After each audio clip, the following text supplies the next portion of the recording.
ஆராதனையாக 6 காலங்கள் நிறைவு பெற்று 7வது காலமானது இப்பொழுது இங்கே ஆரம்பிக்க உள்ளது.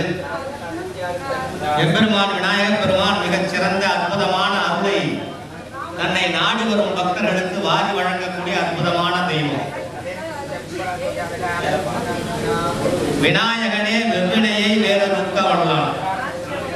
நம்முடைய வினைகளை ஏதோ அந்த நேரத்துக்கு மட்டும் கட்டத்தை நிவர்த்தி பண்ணிட்டு விட்டுற மாட்டாரு, வேறறுக்க வல்லான். கடைசி வரைக்கும் அந்த வினை திருப்பி நம்மை அணுகாதமாறு நம்முடைய வினைகளை முழுமையாக களையக்கூடிய ஒரு விநாயகப் பெருமான். அந்த அற்புதமான விநாயகப் பெருமான் நமக்கு ஆகமத்தையும் ஆன்மீகத்தோடு மிகச் சிறந்த அற்புதமான தெய்வ உருவங்களை எல்லாம் நமக்கு கொடுத்திருக்கார். இன்றைக்கு தமிழகத்திலே உள்ள மிகச் சிறந்த அற்புதமான வைணவ தலம் பூலோக கைலாயம் சொல்ல பூலோக சொர்க்கவாசல் என்கின்ற அந்த வைணவத்தலமாக இருக்கக்கூடிய ஸ்ரீரங்கத்தினுடைய பெருமாள் இன்னைக்கு தமிழ்நாட்டில் இருக்கிறார்னா அதுக்கு காரணம் விநாயகப் பெருமான் தான். விநாயகப் பெருமான் அந்த ஸ்ரீரங்கத்து பெருமாள் நமக்கு கிடைக்க மாட்டார், இலங்கைக்கு போயிருப்பார். ராமாவதாரத்திலே ராமபிரான் இலங்கைக்கு சென்று ராவணனை வென்று சீதையை சிறை மீட்டுக் கொண்டு வரும் பொழுது அவருக்கு உறுதுணையாக இருந்தவர் ராவணேஸ்வரனுடைய சகோதரர் விபீஷணர். அவர் அந்த ராமபிரானுக்கு உறுதுணையாக இருந்தனால ராமபிரான் என்ன கேட்டான்னு கேட்டீங்கன்னா, உனக்கு ஏதாவது ஒரு பரிசு நான் கொடுக்கணும் அப்படின்னு கேட்டவங்கள விபீஷணருக்காக வேண்டிய விபீஷணர் சொல்றார், உங்களை எந்தெந்த கோலத்திலே நான் தரிசனம் பண்ணிருக்கேன், தச அவதாரத்திலே எல்லா ஆமையாக, மீனாக, சிம்மமாக, வராகமாக, ராமராக, பலராமராக, கிருஷ்ணராக, கல்கியாக, இப்படி எல்லா அவதாரத்தையும் பார்த்துட்டேன். ஆனா நீங்க பார்க்கடலே பள்ளி கொண்ட அற்புதமான திருக்கோலத்தை எனக்கு நீங்க கொடுக்கல, அதனால அந்த உருவத்திலே எனக்கு ஒரு சிலை நீங்க கொடுக்கணும் அப்படின்னு சொல்றாரு. உடனே ராமபுரான் என்ன பண்ணாங்க, ஒரு தெய்வமே தன்னுடைய சாநித்தியம் அத்தனையும் பொருந்தியதாக சயன கோலத்திலே அற்புதமாக பார்க்கடலிலே பள்ளி கொண்ட அந்த பாம்பனையிலே பள்ளி கொண்ட ரங்கநாத பெருமான் தன்னுடைய சொரூபமாக ராமபுரான் அந்த சயன கோலத்தில் இருக்கிற விக்கிரகத்தை விபீஷணருக்கு கொடுத்தார்.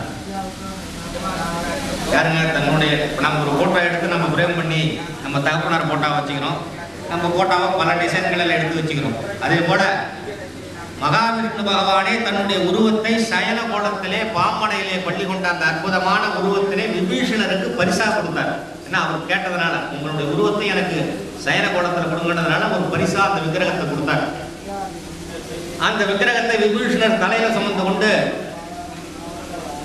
இலங்கையை நோக்கி சென்று கொண்டிருக்கிறார்.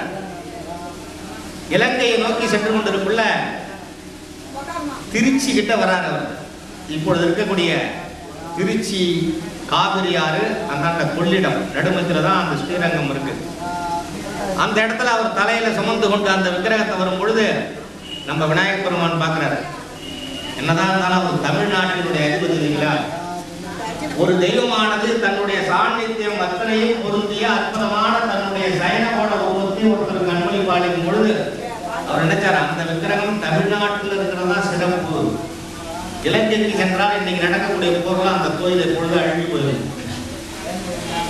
அழியா பொருளாக அந்த இறைவனானது உருவம் இருக்கணும்ன்றதுக்காக வேண்டி தமிழ்நாட்டிலே இருக்கணும்ன்றதுக்காக வேண்டி நம்ம விநாயகப் பெருமான் என்ன பண்ணாருன்னு கேட்டீங்கன்னாக்கா, காவிரி ஆற்றிலே வெள்ளம் போயிட்டே இருக்கு.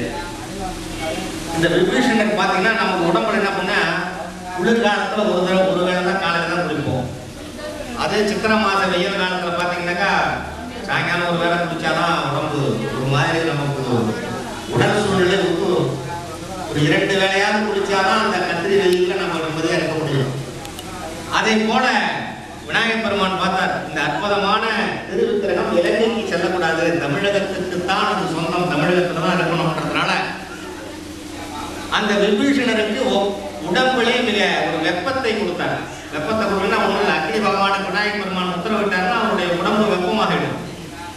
அவர் உடம்பு வெப்பமாகணும்னே இவர் தலையிலே சுமந்து கொண்டு அந்த விக்கிரகத்தை செல்லும் பொழுது காவிரி ஆற்றிலே தண்ணி அற்புதமா போயிருக்கு. அவர் அந்த உடம்பு வெப்பம் தணிப்பதற்காக குளிக்கணும்னு ஆசைப்பட்டது. ஏன்னா அவருடைய உடம்பு சூழ்நிலை குளிச்சுதான் ஆகணும்.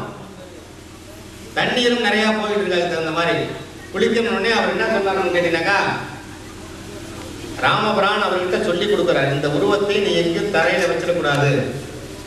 தரையில வச்சுனாக்கா நான் அந்த இடத்துல பிரதிஷ்டை ஆயிடுவேன். அதனால இது நீ முடிஞ்ச வரைக்கும் உன்னுடைய சிரசிலே கொண்டு போய் இலங்கைக்கு போகணும்ட்டார். ஏன்னா மகாவிஷ்ணுக்கு அங்கே போகிறதுக்கு ஆசை கிடையாது. அதனால தான் ஒரு கொடி வச்சுட்டாரு. இந்த கொடி வச்சது நம்ம விநாயகர் பெருமானுக்கு தான் தெரியும். எங்கேயும் கீழே வைக்கக்கூடாதுன்னு ஒரு கொடி வச்சுட்டாரு அவரு. ஏன்னா அவருக்கே போய் இலங்கைக்கு போகிறதுக்கு விருப்பம் இல்லை. அந்த சின்ன ஒரு ஓட்டை நம்ம விநாயகர் பெருமானுக்கு தெரிஞ்சு போச்சு. உடனே இவருக்கு உடம்புல வெப்பத்தை கொடுத்தாரு. இவர் குளிக்கணும்னு காவிரி கரையில போகல பார்த்தாரு, கீழே வைக்கக்கூடாதுன்னு சொல்லிட்டாரு ராமபிரான். இந்த அற்புதமான சிலையை நம்ம எங்கடா வைக்கணும்னு பார்த்தா அங்கே விநாயகர் ஒரு சிறு குழந்தை விளையாடிட்டு இருந்தோடனே அந்த ஒரு இளைஞர்கிட்ட அந்த சொல்றாரு, இந்த உருவத்தை கொஞ்சம் கையில வச்சுக்கிறீங்க, நான் குளிச்சுட்டு வந்துடுறேன் அப்படின்னு. அவர் சொல்றாரு, நான் சின்ன பையனால அதிகமாக தாங்க முடியாது, ஒரு 3 தடவை கூப்பிடுவான், அதுக்குள்ள வந்துச்சுனாக்கா அவன் கையில கொடுப்பான், இல்லை கீழே வச்சுட்டு போயிடும், என் கையில கோச்சிக்கிட்டாங்க. இவர் நம்ம விபீஷணர் என்ன பண்ணாங்கன்னா, விநாயகர் பெருமானுடைய திருவருனால ரொம்ப உடம்பு வெப்பம் தாங்க முடியல.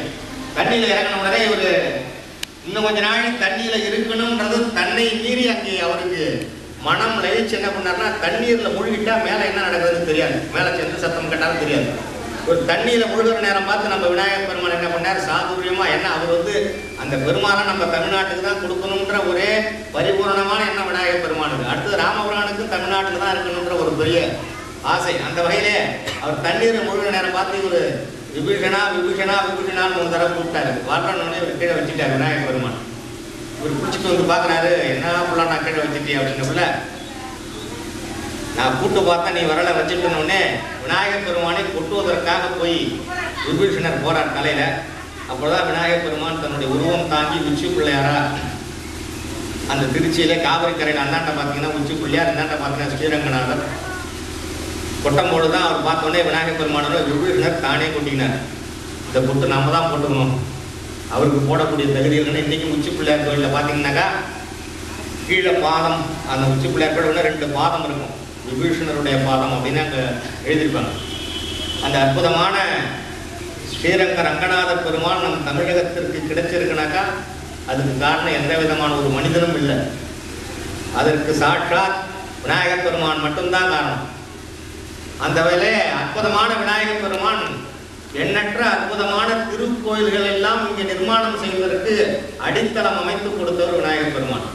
அதனால் அற்புதமான விநாயகர் பெருமானுடைய மகாவிஷ்ணுனுடைய கதை இது. அதே போல் ஒரு சிவபெருமானும் இங்கே இலங்கைக்கு போக வேண்டிய சிவபெருமான் இங்கே இருக்கக்கூடிய கோகர்ணம் என்கின்ற ஒரு ஊரில் இருக்காரு. அது அடுத்த ஒரு நேரம் கிடைக்கக்குள்ள ஒருத்தர் சொல்லிடுறாங்க.